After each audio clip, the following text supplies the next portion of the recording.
Alright, what's going on everybody? Welcome back to the channel. Looper Norris here, back with another video. This one's gonna be an album review. Now, this album that I'm gonna do is from last year, I believe September, and it's Sold Separately by Freddie Gibbs. This is a Gary, Indiana rapper. This is one of the rappers that I actually talked about in my top 104 list. I forgot what number I put him at. I think he's around like the 40s or 30s. You can look back to those videos to see where he's at and see what I say about him. He's a top 104 rapper on my list. That tells you already that he's a very talented rapper, extremely talented rapper. And this one, the album Sold Separately, that he dropped, I think September of last year, 2022. I want to do mostly brand new albums that were released this year only. This artist right here, Freddie Gibbs, he's so skilled, such a talented musician, such a talented rapper that it's kind of hard to ignore this album, not reviewing it. I'll do albums that are not from this year as long as they're pretty new. I'll probably do like 2022 albums, and then 2023. Anything else that I do is gonna be like brand new. Say somebody drops an album, a rapper drops an album like tomorrow, I'll probably review that album based off of what it is and who the artist is. But I want all the albums that I review and all the songs that I review to be like brand new. But this one's not that new. It's from last year, September. I feel like it's an important album that I should be reviewing anyways, just because of the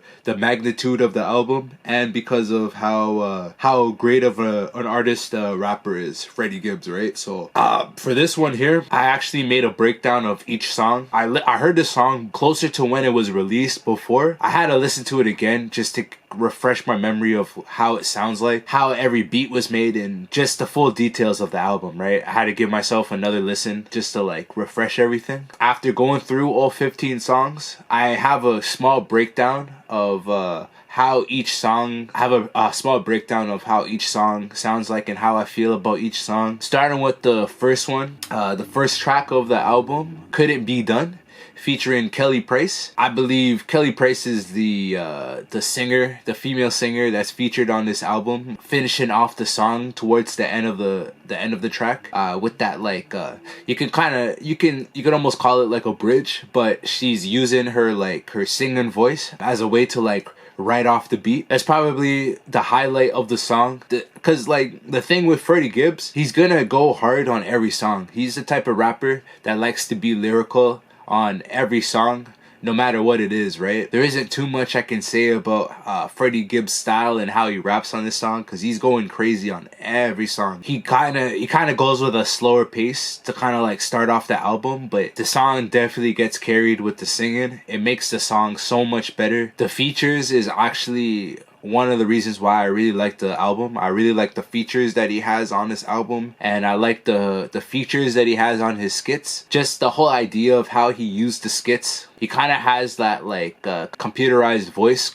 going throughout the album, throughout the skits, to kind of give you like a feel that you're like purchasing like a service from a business, and that voice is kind of like making sure that like the service is good and you don't need any assistance, and as if you like went into a hotel and like booked a room or something like that, right? And then you're getting like the full service from like the company. Like I feel like that's a cool part about the album, and something that not a lot of artists incorporate into their music. Usually artists are just gonna like have a list of their songs playing out. They're not really putting any skits. It's just like track 1, track 2, track. He found a cool way to like incorporate that skit into the album, so I found that pretty cool. The song Blackest in the Room, I like how the beat switches up from like a no drums beat into like a completely different beat, and Freddie Gibbs does a really good job at switching his style based off of how the beat switches. On Pain and Strife, I feel like it reminds me of 3 6 Mafia back in the day. Miami style trap music got really famous when like Space Ghost Perp came out. It was already pretty famous with 3 6 Mafia, with like Project Pat and all those guys and Juicy J, but I feel like Space Ghost Perp made it super popular, especially with like Denzel Curry and what's his name, Xavier Wolf, and the whole Raider clan coming out with Space Ghost Perp. I feel like it reminds me a lot of that. At least the beat does, you know what I mean? especially with like the slower piano style going. On Zipper Bagz, like I said, man, Freddie Gibbs is like he's a lyrical genius, man. Honestly, I know at times a lot of people probably don't agree with his music just because it can come across very violent at times. He talks about a lot of violent stuff, talks about a lot of like gangster stuff in his music. When you really listen to him rap, this guy is a genius lyricist, an incredible lyricist. He's a borderline poet. When you listen to his music, the way he positions his similes and his just the way he writes his lyrics, man, and like he can rap fast, and he's a very skilled rapper, very impressive rapper. On the song Too Much, he has to feature Moneybagg, yo, which is a great feature on the album. It gives you like a different vibe whenever he picks out these certain rappers to have featured in his songs. It kind of gives you a different vibe compared to what you're usually used to hearing from Freddie Gibbs, especially with the next song, Lobster, Omelette with Rick Ross. Kind of gives like a different element to like what you're used to hearing from Freddie Gibbs. It almost sounds like Freddie Gibbs is kind of like trying to go with the style of the feature that he has with the song. So he has Rick Ross on this track. He'll try to like rap similar to Rick Ross to kind of make the song sound better, you know what I mean? Instead of trying to just kill the track and like, you know, it's another thing that I feel like it's cool about Freddie Gibbs. He cares more about the well-being of the song and how great the song can potentially be. Instead of trying to kill the song, destroy the rapper that's featured on the song that he's on, and trying to make it a competitive thing. Instead of thinking about that, he thinks more about trying to make the song better as a whole with the featured rapper. Yeah, you know what I mean? So that's a skill that not a lot of rappers carry. The next song, Feel No Pain with Anderson .Paak, which is a great feature. Another great feature. One of the most talented artists in the game right now, Anderson .Paak. A lot of you guys know who that is too. Like, he's pretty famous. Well, for this song here, I like the whole tag teaming element to the song where they're kind of like passing the mic back and forth. It's sort of like an element that was used back in the day, back in like the 90s and the 80s of hip-hop, where you see a lot of groups. There's like 3 or maybe 4 different rappers in each group, and they're passing the mic around, you know what I mean? It kind of gives me that sort of like feeling whenever I'm listening to songs like that. The next song, Rabbit Vision, another great song by Freddie Gibbs. He always put in rabbits in his songs. Like, there's, you know what I mean, there's a special connection with the rabbit thing. I forgot what it meant. Great song, great bass line. A lot of the beats on here, very unique. I really like the production on this album. A lot of the beats have great bass lines on it, especially this song here. Very impressive bass line, and kind of gives you like an R&B element to it. He's not a singer, of course, right? He raps on everything that he goes on. He'll sing sometimes and then sort of like mix it into his rap flows, but for the most part, you're only going to hear this guy rap on his songs. But the beat kind of gives you an R&B element to it. The next song, PYS, featuring DJ Paul, kind of gives you that similar 3-6 Mafia style type of beat, kind of like what he does on Pain and Strife. And then especially working with a guy like DJ Paul, that's the type of artist that will give you that sort of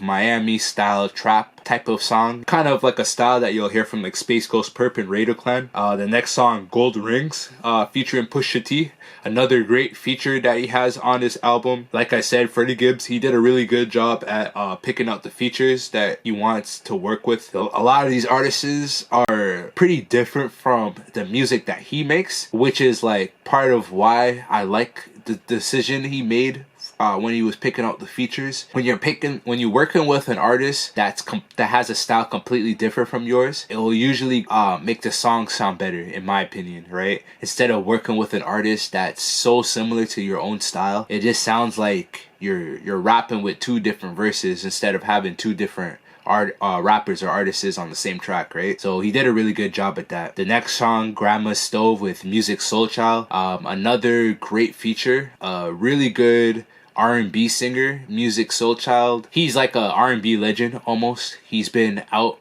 for a long time. Like, he was putting out music in like the 2000s, early 2000s, you know what I mean? And slowly started to get famous like the mid 2000s to like 2010 and above. But another great feature on the album, kind of gives the song a warm feel with the singing. CIA, another typical Freddie Gibbs song where the beats just kind of go in and he's going off on a beat, talking about different stuff that goes on his life. A lot of drug talk, a lot of like gangster talk, a lot of stuff that he's gone through, that he's seen his people go through. Just typical Freddie Gibbs stuff he's talking about on that track, CIA. The last song, Decoded, featuring Scarface, another great feature. Like I was saying earlier, he did a really good job at picking out the features for this album. That might be the best part about the album. He did a good job himself on the album. Like I was saying earlier in the video, he's one of my favorite rappers today. Out of like all the new school rappers that you're hearing today, he's probably like top 5 for me. He's in my 104 list, so that shows you how truly good of a rapper he is. He shows that a lot in this album. He displays his talent a lot on this album, showing you his lyrical talent. He can rap slow, he can rap fast, he can do everything you can think about when it comes to being a rapper, and he displays that perfectly in this album. So great album. I'm very impressed by it. I don't have a lot of bad things I can say about it. Every song is pretty different sounding. The production is incredible. Freddie Gibbs did a great job. The features are incredible. Just the whole like overall meaning and style of the album. The guest features with like the skits. He has like Joe Rogan, Jeff Ross, Gerald Johnson, Black Jesus, basically. It's a great album, man. Like I don't really have anything bad to say about it. Out of 10, I'll probably give this album maybe like this album's like an 8.4. I'll say. I'll give it an 8.4 out of 10. I feel like that's a good rating for it. I would have gave it a higher rating if maybe he incorporated different genres into the styles of like each song. Every song is super hip hop, which I don't blame him. Like, he's a rapper, so it's what you expect. It's a hip hop album, and he's a rapper, so you expect every song to be completely hip hop. But I feel like that would push Freddie Gibbs' style to like another like level, another height, if he incorporated more genres outside of hip hop into his music. But at the same time, maybe it wouldn't work for him. Maybe it would be too much of a different style that it ruins what he brings to the table and his own style. So I can also see that. Yeah, man, 8.4 out of 10 I feel like is a fair rating for this album. Yeah, definitely one of my favorite albums I've heard so far this year, even though it's from 2022, so I guess it's one of my favorite albums from that year. But that's all I gotta say from this album here. You should definitely listen to it, because I think it's a really good album, something you can play at parties, and great features on it. A lot of famous rappers featured on it, so it's a great one. Like I was saying earlier, I'm not sure if I brought it up yet, but I do have a brand new song coming out. This song is called The Handshake Lines, and it's gonna be dropped on April 22nd, I believe. So April 22nd, 4 o'clock in the morning, you'll see that song on all platforms. I have my music on iTunes, Soundcloud, Spotify, all the platforms. You'll see that song, including YouTube. I'm gonna put the song on my YouTube channel too as soon as April 22nd hits. Yeah, thank you guys for watching. Like, subscribe if you haven't subscribed already, and stay tuned for the next video. It'll most likely be like a music video. Like, subscribe if you haven't already. I'm Looper Norris. Thank you guys for watching. Yeah, I'm out. Looper Norris.